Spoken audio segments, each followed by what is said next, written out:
Alright, what's up everybody, it's Schplef, and today we are doing patch notes. Wow. Oh, how exciting. Oh my god.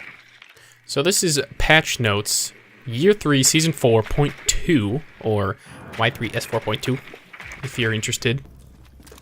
Yeah, there's a few changes. It's a lot of balancing, and then mostly bug fixes. That's really it. They also added a temporary game mode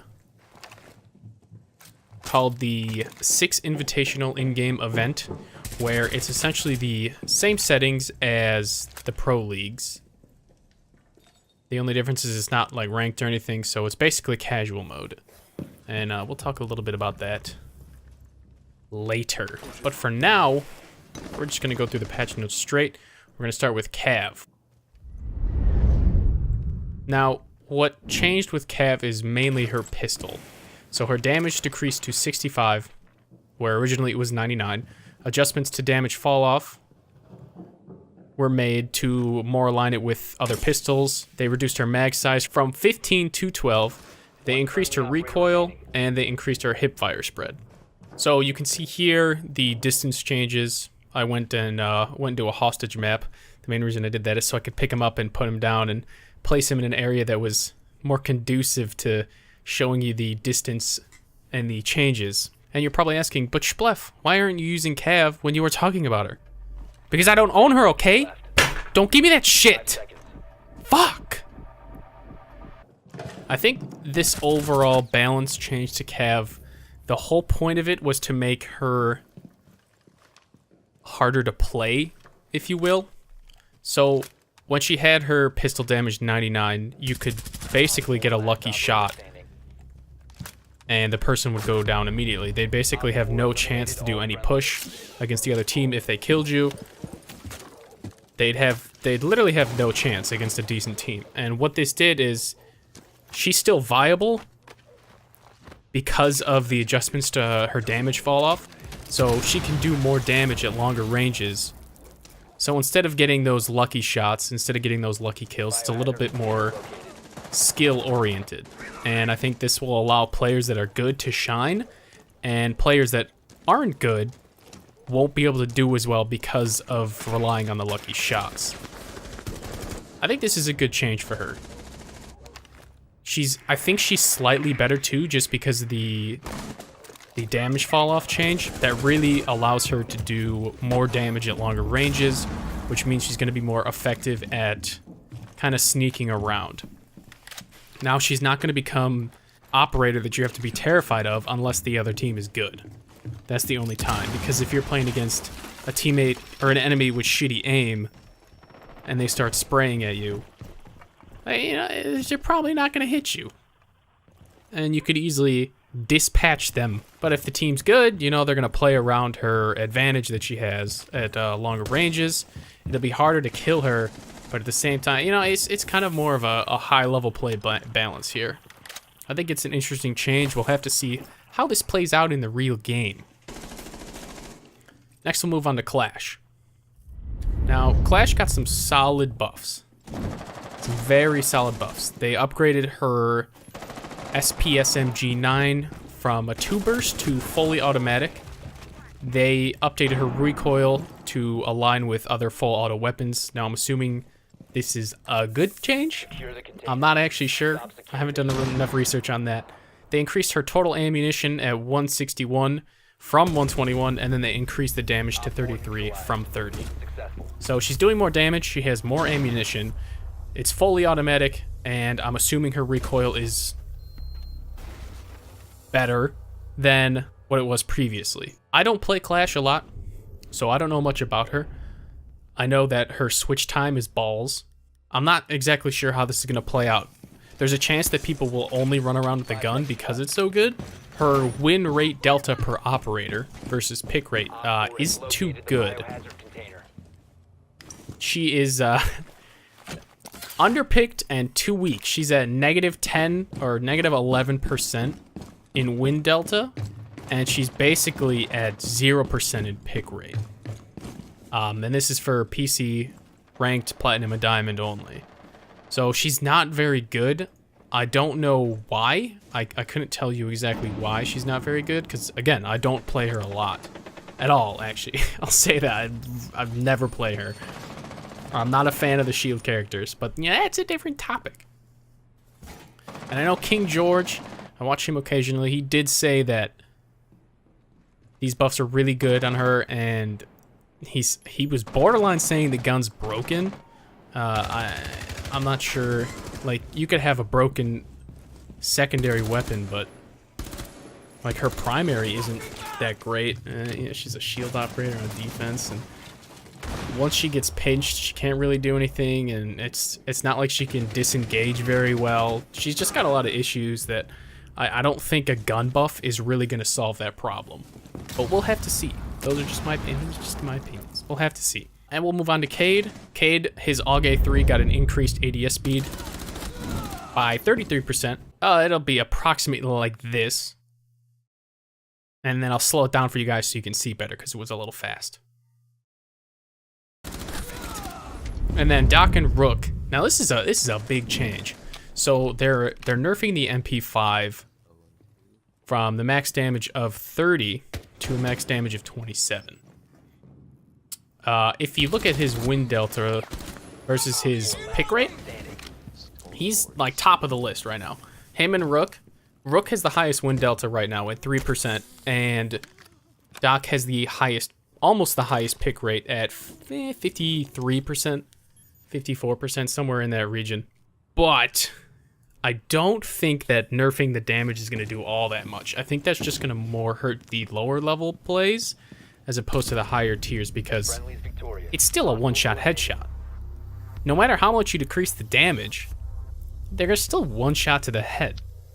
So all the players that use him for his ACOG are probably aiming at the head, so this damage decrease probably won't do that much. But at the lower levels, where people struggle with their aim or tend to aim more for body shots because, you know, they're coming in from Call of Duty or something, they're going to struggle a bit more because of this damage decrease. So I don't know if I'm a big fan of this one.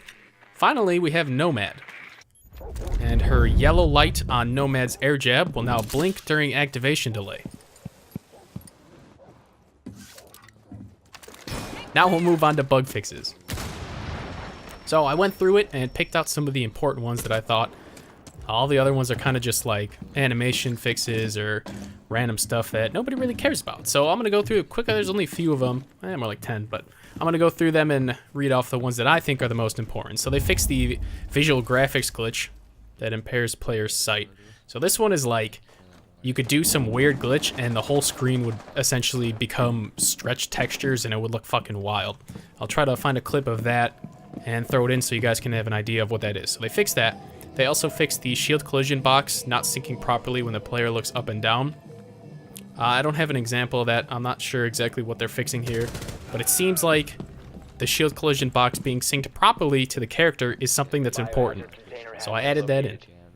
They also fixed the holographic sight reticle thickness. I added this one in mainly because the holographic's my favorite sight, so it's important to me. It's my video, so I'm gonna put that one in. They also fixed a bug where when you would shoot in Nomad's air jab into a smoke grenade, she could sometimes gain vision of what's inside the smoke.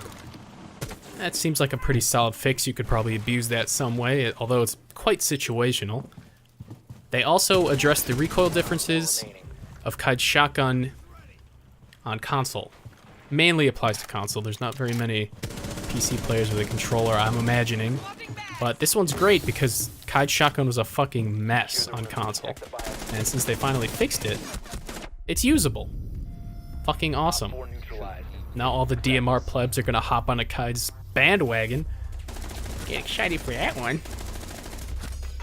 And they added a ranked match summary displays the individual MMR instead of the current total MMR. So originally it would just show your total MMR and you'd be like, oh, I went up by this amount. You have to do some subtraction and nobody wants to do that shit.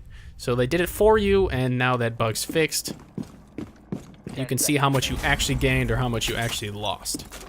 They also fixed an error of 2-0x409008. Not 40, 4 zeros. So 0000. You get it. There's a matchmaking error that some people were getting. I never had a problem with that, but that seems like an important thing that people would want to know about. And finally, they fixed the glowing reflex sight on the Spetsnaz attachments. So that weird sight that the Spetsnaz has, occasionally it would all glitch out and you get rainbow colors, and they managed to fix that, so that's great. Some pretty solid fixes, some pretty interesting buffs. We'll just have to see where this one takes us. Overall, a decent patch. I was kind of expecting more. They kind of broke these apart, and they were like, hey, check out this patch. And I was like, oh shit, a new patch! And it's like, oh, I already read all this. But it's like an official patch now. It's going to be coming out soon. I don't know the exact date for it. Hopefully it doesn't mess anything else up, and hopefully people stay in good places. I think the main purpose of Doc and Rook's nerf is to just bring them down more in line with other operators with the win rate delta and the pick rate. Because there's some, quite a few of the operators are in this little circle where they're underpicked and too strong, or underpicked and too weak. And then you kind of move to where overpicked and too strong and overpicked and too weak, and you have like these outliers like Rook, Doc, Legion, Jaeger, Bandits out there too. So there's this weird separation where some operators are getting picked all the time, and a lot of operators aren't getting picked at all. So that's interesting to see. And it's very similar to attacking as well. So I was using defense as an example, but if you look at attacking, and I'll put this in the link in case you guys are really interested in this. You have Ashe all the way at the front with a 70% pick rate and a 1% win rate. Overpicked too strong. Then you have Twitch at 50%, still 1%. And then all the other operators are just kind of like, you know, round 0, from like -1.5 to like 1. With a win delta, and then pick rates like 40% to about 0. Well, they're all in that region, and you have a few operators that are outliers, and I think what they're trying to do is kind of compress this, so it's like a circle, a nice little circle right in the middle, as opposed to being all over the fucking place. It's gonna be really hard to do as more operators are being added to the game. They're gonna have some balancing issues, I think. And I mentioned that they have the invitational game mode that they added, and what this is, again, it's, you know, the pro leagues. You're basically playing the pro leagues, and I think what they're doing with this is they're trying to collect information on who's being banned the most and how it kind of runs with the servers. And what they should do with it is take ranked, make it casual, maybe add like 30 seconds at a time. You don't want to add too much though, and then take this and put it in like actual ranked. Now there might be the one reason why they wouldn't do this, and that's some people still like playing secure area and hostage. But some people like playing secure area, so, you know, I don't know if they want to do, maybe they'll add it so you can do secure area and bomb. I'm not sure if they would do that, because, you know, bomb's fine. I like bomb, but I like secure areas sometimes too, because it's a different flow. It's a different game. There's less sweaties in secure area, so sometimes if you need to chill out, you can just hop on a secure area and it's okay. But I think this playlist right here is fantastic. I was playing it in casual with my friends. It was great. I didn't feel like I wanted to shoot myself every time I died in the game mode. I didn't have to wait super long for people to make a push. If I died at 2 minutes, I didn't have to sit there and wait 2 minutes while the dude thought about it, whether he wanted to shit or piss. Like, it's great. It's fantastic. It's wonderful. Well, they should add it right now, please. But I think that's everything. If I forgot anything, please let me know. For the most part, I believe I have the majority of what's going on covered. I'll learn more at the Invitational when they start talking about all this stuff and the new game modes and all the things that are coming to Siege. Hope you guys enjoyed this episode. Switching it up a bit. It's healthy for the channel. That's going to do it for this episode. I will see you guys in the next one. Thank you for watching.